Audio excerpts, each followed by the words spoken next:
Good morning everyone, welcome back to my new blog. আশা করছি সকলে খুব ভালো আছো, সুস্থ আছো। আজকে মনটা ভীষণ খারাপ লাগছিল, মানে আজকে প্রায় 1 মাস পরে এই বাড়িতে আসলাম, তো একটু অন্যরকম লাগছে, মনটা একটু খারাপ লাগছে। মানে ওই বাড়িতে থাকতে থাকতে আবার অভ্যাস হয়ে গেছিলো, তো এখন একটু মনটা বসতে একটু সময় লাগবে, তারপরে মোটামুটি ঠিক হয়ে যাবে। তো অনেকক্ষণ হয়েছে উঠেছি, প্রায় 1-1.5 ঘন্টা হয়েছে উঠেছি, আর এখন বাজে প্রায় 9টা মতো বাজে। কোনো কাজকর্ম করিনি, উঠে ওই ভাবনা চিন্তা এগুলোই করছিলাম, এদিক ওদিক একটু ঘোরাফেরা করছিলাম। তো বিছানা টিছানা এখনও পর্যন্ত কিছু তুলিনি, আর আজকে স্নান না করে কিছু খাওয়া দাওয়া করা যাবে না, যেহেতু ওষুধের আজকে আমাদের দ্বিতীয় দিন আর কি। তো সব স্নান করে সব মাজামাজি মানে মোছামুছি সব কমপ্লিট করে তারপরেই রান্নাবান্না করবো বা যে কোনো কিছু করে খাওয়া দাওয়া করতে হবে। তো এই যে বিছানা টিছানা করে তুলে নিয়ে এখন ফটাফট সব কিছু গুছিয়ে নিব। আর কালকে রাত্রিবেলাতে এসে মোটামুটি পরিষ্কার করেছিলাম, আর এই ঘরটারও সেই বাজে অবস্থা করে রেখেছে তোমাদের দাদাভাই। মানে এই ঘরটা তোমাদের দাদাভাই করছে বললেও ভুল, এগুলোতে পুরো ধুলা পড়ে একদম। এগুলো আবার কি করছে জানি না, এখানে বাসন মাজছে নাকি, দেখো কি বাজে অবস্থা, এগুলো নোংরা হয়েছে। তো এগুলো মোছামুছি করবো, সব ঘরগুলো মুছবো, অনেক কাজ আছে আজকে। সকালবেলা 4টা মতন 5টা মতন বাজে, এর আগে 1 মাস আগে যখন ছিলাম তখন এই অবস্থা ছিল। এই যে এদিকে জানলার কাচের মধ্যে টুকটুক করে পাখি এত জোরে এসে করে, তো ঘুম ভেঙে গেছে। তো আজকেও তাই হয়েছে, এত রাগ হচ্ছিল, তখন মনে হচ্ছিল পাখিটাকে পেলে একদম পুরো মারবো, এরকম মনে হচ্ছিল। তো চলো ব্লগটা দেখতে থাকো, আশা করি আজকে ব্লগটা খুব ভালো লাগবে, তো স্কিপ না করে দেখতে থাকো। তো এখন ফটাফট কাজকর্ম সেরে একবারে কথা হচ্ছে। বদ্দিও দেখো এদিকে উঠে একবারে উঠান বাড়ি ঝাড়ঝাটা দিয়ে একবারে গোটা উঠান বাড়ি ধুয়ে নিচ্ছে, কারণ প্রথম দিনটা না পুরো সব কিছু ধোয়াধুয়িটা বেশি করতে হয়। যেহেতু আমাদের মাটির উঠোন না, মাটির উঠান হলে গোবর দিয়ে লেপতে হতো, আর যেহেতু পাকা উঠোন, তো কোনো অনুষ্ঠান হলে মনে করো পুরো উঠান বাড়ি সব ধুয়ে দিতে হয়। আর বাড়ির বাইরের উঠোনটা সেটা তো মাটি আছে এখনো পর্যন্ত, তো সেদিকটা গোবর দিয়ে লেপে নেওয়া হয়। তো এদিকে আমি চলে আসলাম আমার কাজকর্ম করতে, আগে বাসনগুলো ধুয়ে নিলাম, আর এখনো পর্যন্ত পুরোপুরি কলপাড়ের রোদ পড়ে, তাই আমি সব কাচতে চলে আসলাম। বেশি কিছু আজকে কাছাকাছি করবো না, কারণ ওষুধের ধোয়াধুয়িটা আবার করতেই হবে। তো এই কার্পেট, তারপরে 2-1টা পাপো সেগুলো নোংরা হয়েছে, তোমাদের দাদাবের কতগুলো গেঞ্জি। আর আমি যখনই আসি না, আমি এসেই সেদিন রাত্রিবেলায় bed cover pillow cover change করে দিই। তো কালকে ওই বেড কভার চেঞ্জ করে দিয়েছি, ওই বেড কভারটা এখন ধুয়ে দিলাম, ধুয়ে বাইরে মেলে দিয়েছি। এখানে না এখন অনেকগুলো আগে দড়ি টাঙানো ছিল, ওগুলো ছিঁড়ে গেছে, আর ওই বাইরে যার জন্য মেলে দিয়ে আসলাম, আর ভেতরে একটা গেঞ্জি দিয়ে মেলে দিলাম। এই কলপাটটা এত মোটা পরিমাণে শ্যাওলা পড়ে আছে, তো সেটাই ব্লিচিং দিয়ে রাখলাম। সব কাজকর্মগুলো সেরে একবারে স্নান করে তারপরে এটা ঘষে ধুতে হবে। কাজ করতে করতে ট্যাঙ্কিতে একবারে জল শেষ হয়ে গেছে, তো রোদ পড়ে যাবে, তাই বাইরের সব কাজকর্মগুলো সেরে নিলাম। জামা কাপড় কাচা, ওইদিকে বেড কভার দিয়ে মেলে দিয়েছি, ফুলটা নোংরা হয়েছিল আবার ধুতে হবে, তবুও দিয়ে দিলাম। কার্পেট এদিকে কলপার পুরো নোংরা হয়েছিল, এগুলো ব্লিচিং পাউডার দিয়ে দিলাম। এর সব কাজকর্ম শেষ, এখন ঘরের কাজকর্ম করবো।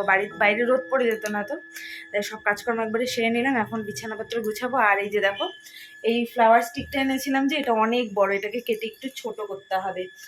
আর এটা অনেক বড়, দেখো পড়ে যাচ্ছে, স্ট্যান্ডে আটবে না, এটাকে কেটে ছোট করবো। আর কাজকর্ম শেষ, এই পড়েই গেল, দেখো এটার ভারে।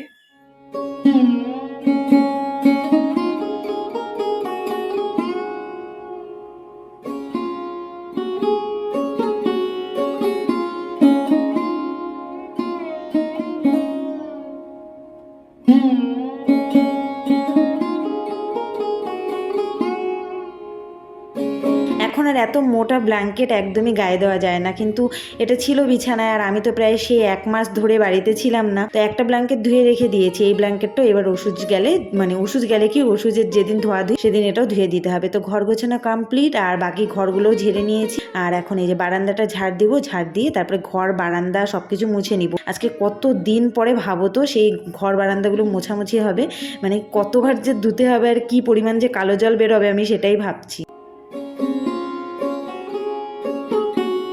সারা একদম হয়ে গেছে, সব টিপটপ। দেখো এগুলো কি বাজে অবস্থা ছিল, সব একদম পরিষ্কার টিপটপ করা হয়ে গেছে।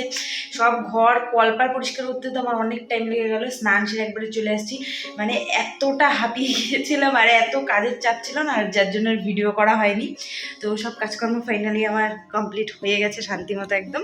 এই ঘরও দেখো একদম গোছানো টিপটপ সব কিছু, সেই আগের মতো একদম গোছানো টিপটপ। তোমাদের দাদাভাই এসে দেখে বলবে বাহ ঘরটা তো আবার গুছিয়ে ফেলেছে সুন্দর।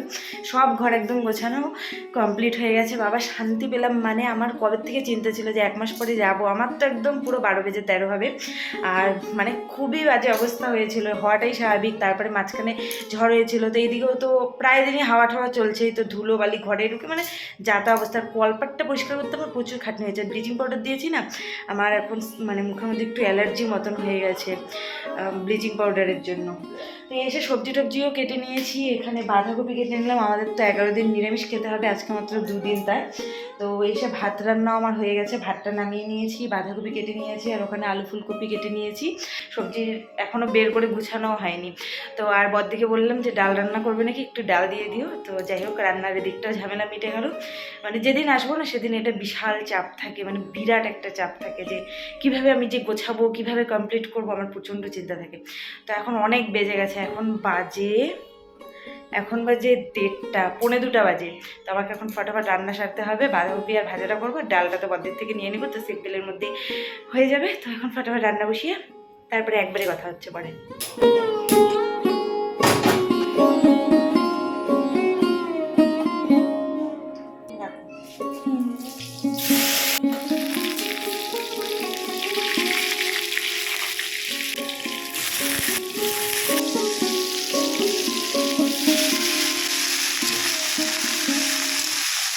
যেটা ধরছি সেটাই মনে হচ্ছে কি হাতে আঠা চিপচিপ চিপচিপ করছে, তাই একটু করে রান্না করছি, এটা ওটা বসাচ্ছি। তখন লবণ ঢাললাম, লবণের কৌটাটা দেখছি আঠা আঠা লাগছে, ওটা ধুয়ে নিয়ে আসলাম। মশলাদানিটাও আঠা আঠা লাগছিল, ওটাকেও ধুয়ে নিয়ে আসলাম। তো এইমাত্র সব কাজকর্ম সেরে আসলাম, এসে ফ্যান ছেড়ে বসেছিলাম, সেই সময় তোমাদের দাদাভাই চলে আসলো। দেখাবো না রে, তোকে দেখাবো না। আমাদের দাদা ভাই গেঞ্জি পরেনি, তাই বলছে আগে না দেখাতে। তো স্নান করে আসলো, এখন ভাত পারবো। প্রচুর কাজ ছিল আরও, রান্নাবান্না করে তারপরে গ্যাস ওভেন টোভেন একদম মুছে সব পরিষ্কার করে নিলাম। মানে সব কাজ কমপ্লিট, বাসন বুসন মেজে রেখে দিয়েছি, শুধু এখন খাবো। খিদে পেয়েছে, সেই খিদে পেয়েছে, মানে থাকতে পারছি না। এরকম খিদে মানে আমার জীবনেও পায় না টিটুন। বর থেকে বলছি একটু ডাল দিতে, আরও বাড়ি ছেড়ে পালিয়ে গেছে ভয়ে। ওই চলে আসছে টিটুন, 11 দিনের জন্য তোর খাওয়া বন্ধ। অনেকক্ষণ শুয়ে থেকে টিভি দেখে তারপরে আমি ঝিলিককে ভাবলাম অনেকবার ডাকি যে ঝিলিক একটু চা বানা, তারপরে দেখি ওরা টিভি দেখছে, এখানে আসলো না। তারপরে আমি চাটা বানিয়ে খেলাম, আর এখন একটু রান্না করবো, কারণ দুপুরের একটুখানি ভাজা আছে আর বাঁধাকপি আছে, তো একটা কিছু রান্না করতে হবে। তো ভাবলাম একটু সোয়াবিন আলুর তরকারি করি। হ্যাঁ, সোয়াবিন তো নেই, আছে মনে হয় অনেক দিনের, না দেখি তো। এই বালতির মধ্যে আমি সব কিছু স্টোরেজ করে রাখি, মানে সব জিনিস রাখি, এটা হচ্ছে আমার স্টোরেজ। আছে সোয়াবিন, ভালো কি দোকানেও তো থাকে রে, ওরা থোড়ি না রোদে দেয়। তো এতটুকু সোয়াবিন হয়ে যাবে এটা। আরে বা দোকানে যদি থাকে, জিনিসটা যদি নষ্ট না হয়, তা আমারটা কেন নষ্ট হবে? ওরা কি বের করে রোদে দেয়? তো এটা দিয়ে এখন একটু সোয়াবিন আর আলুর তরকারি করব, যেহেতু নিরামিষ। আমিষ হলে পেঁয়াজ রসুন দিয়ে খেতে দারুণ টেস্টি লাগতো, তাই না?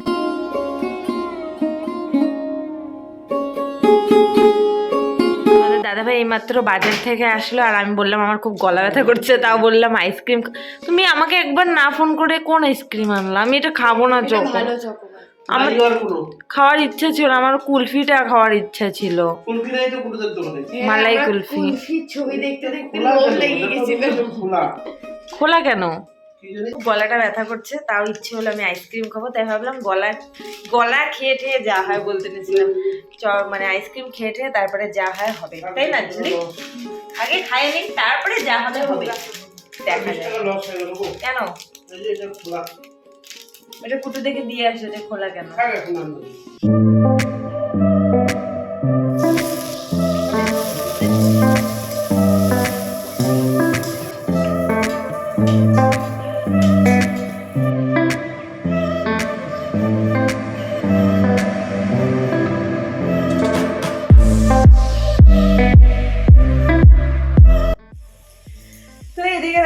সোয়াবিন আলুর তরকারি বসিয়ে দিলাম, আর এদিকে ভাত বসিয়ে দিলাম, আর একটা ভাতটা গরম করবো। আর ভাতটা না একটু আজকে শক্ত শক্ত হয়েছে, তো ওটা হতে থাকুক। আর এদিকে দেখো, ও বাবা টিভি দেখতে দেখতে কি সুন্দর ঘুমাচ্ছে টিটুন। টিভি দেখতে দেখতে কি সুন্দর ঘুম দিচ্ছে। এদিকে দেখো খেলা চলছে টিভিতে, আর ইনি টিভি দেখছে না ঘুমাচ্ছে আমি কিছুই বুঝতে। ওই ঘুমাচ্ছ কেন? তো খাওয়া দাওয়া সব কমপ্লিট হয়ে গেছে, তোমাদের দাদাভাই এদিকে বিছানা করে অলরেডি শুয়ে পড়েছে। তো চলো ব্লগটা এখানে এন্ড করছি। আজকে প্রচণ্ড টায়ার, আজকে মানে প্রচুর কাজ করেছে। আর এই ফুলের এটা আর কাটা হয়নি, কারণ ওটার ভেতরে না লোহা ছিল, পরে দেখলাম লোহার পাইপ দেওয়া আছে। তো এটা হচ্ছে কি হিস্কু ব্লেড, কি ব্লেড জানি রিটুন, হিস্কু ব্লেড। তো ওটা দিয়ে কাটতে হবে, তো তার জন্য ওটা কাটা হয়নি আর লাগানো হয়নি। তো চলো আজকের মতো ব্লগটা এখানে এন্ড করছি। ভিডিওটা ভালো লাগলে লাইক কমেন্ট শেয়ার করো, নতুন হলে চ্যানেলটা সাবস্ক্রাইব করতে ভুলো না। দেখা হচ্ছে নেক্সট ভিডিওতে। ততক্ষণ খুব খুব ভালো থেকো আর সুস্থ থেকো। Tata, good night.